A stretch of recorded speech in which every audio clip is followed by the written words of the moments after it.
نحمده ونصلي على رسوله الكريم اما بعد اعوذ بالله من الشيطان الرجيم بسم الله الرحمن الرحيم قال الله تبارك وتعالى في القرآن المجيد والفرقان الحميد اعوذ بالله من الشيطان الرجيم بسم الله الرحمن الرحيم قل ان صلاتي ونسكي ومحياي ومماتي لله رب العالمين صدق الله العلي العظيم۔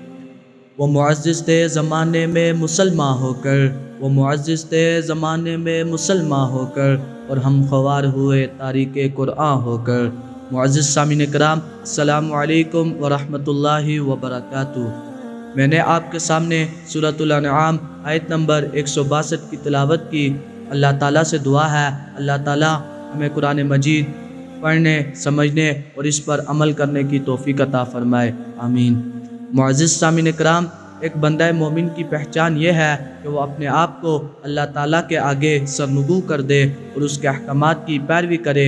آپ صلی اللہ علیہ وسلم کے اسوہ حسنہ کے ذریعے اور قرآن مجید کے ذریعے بتائے گئے خدائے واحد کے آگے سربا سجود ہونے سے باقی تمام مخلوقات کے آگے سر جھکانے سے بچ جاتا ہے۔ اقبال نے کیا خوب کہا، وہ ایک سجدہ جسے تو گرا سمجھتا ہے، وہ ایک سجدہ جسے تو گرا سمجھتا ہے، ہزار سجدوں سے دیتا ہے آدمی کو نجات۔ معزز سامعین کرام، ایک بندہ مومن کی خواہش ہوتی ہے کہ جس طرح ایک خدا کے سامنے وہ سرنگو ہو گیا ہے، اسی طرح تمام بنی نوح انسان بھی خدا کو وحدہ لا شریک مانے، اس کا دین تمام ادیان پر غالب ہو جائے۔ سورہ صف آیت نمبر 9 میں اللہ تعالیٰ قرآن مجید میں ارشاد فرما رہے ہیں، وَالَّذِي أَرْسَلَ رَسُولَهُ بِالْهُدَى وَدِينِ الْحَقِّ لِيُظْهِرَهُ عَلَى الدِّينِ كُلِّهِ وَلَوْ كَرِهَ الْمُشْرِكُونَ۔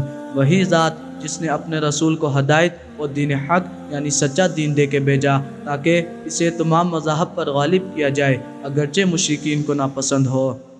جناب صدر، دین کی سرفرازی کا یہ مقصد تھا کہ کہیں حضرت سمیہ رضی اللہ تعالیٰ عنہ اسلام کی پہلی شہید ہونے کا اعزاز حاصل کرتی ہیں، کہیں 313 کا گروہ کفار کے لشکر سے بدر کے میدان میں سامنا کرتا ہے تاکہ دین فرقان کی سرفرازی ہو، کہیں حضرت حمزہ رضی اللہ تعالیٰ عنہ کا کلیجہ غزوہ احد میں چھپایا جاتا ہے تاکہ شہید کے لہو سے دین کو سینجا جائے، کہیں حضرت بلال حبشی رضی اللہ تعالیٰ عنہ کو گرم ریت پر جلایا جاتا ہے، کہیں حضرت ابوبکر صدیق اپنے گھر کا سارا مال دین کی سرفرازی کے لیے حج کر دیتے ہیں۔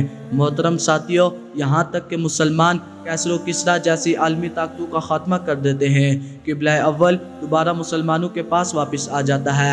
اقبال نے کیا خوب کہا کہ مٹایا کیسر و کسریٰ کے استبدال کو جس نے، کہ مٹایا کیسر و کسریٰ کے استبدال کو جس نے، وہ کیا تھا زور حیدر، فخر بوذر، صدق سلیمانی، صدر ذی وقار۔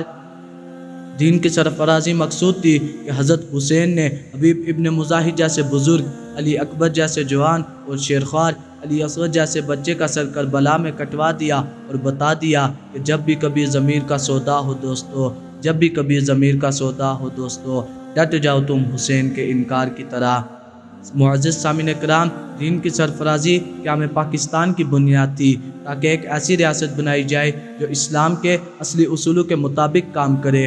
عزیز ساتھیوں، مگر افسوس ہم اس مقصد کو حاصل کرنے میں ناکام رہے۔ اس مقصد کو حاصل کرنے کے لیے ہمیں حشیت الہی کا اصول اپنی زندگیوں پر لاگو کرنا ہوگا کہ ہم اس دنیا میں بے مقصد ہی نہیں آئے، ہم اللہ کو جواب دہ ہیں اور ہمیں غلامی مصطفیٰ صلی اللہ علیہ وسلم کا تاج اپنے سر پر سجانا ہوگا، تو تب ہی دین کی سرفرازی ممکن ہے۔ محمد کی غلامی کر جو کرنی ہے جہانگیری، محمد کی غلامی کر جو کرنی ہے جہانگیری، عرب کا تاج سر پر رکھ، خداوند عجم ہو جا۔ اللہ سے دعا ہے جو کچھ کہا سنا اس پر عمل کرنے کی توفیق دے اور ہمیں دین کی سرفرازی کے لیے ہر ممکن کوشش کرنے کی توفیق دے، آمین۔ وآخر دعوانا ان الحمد للہ رب العالمین۔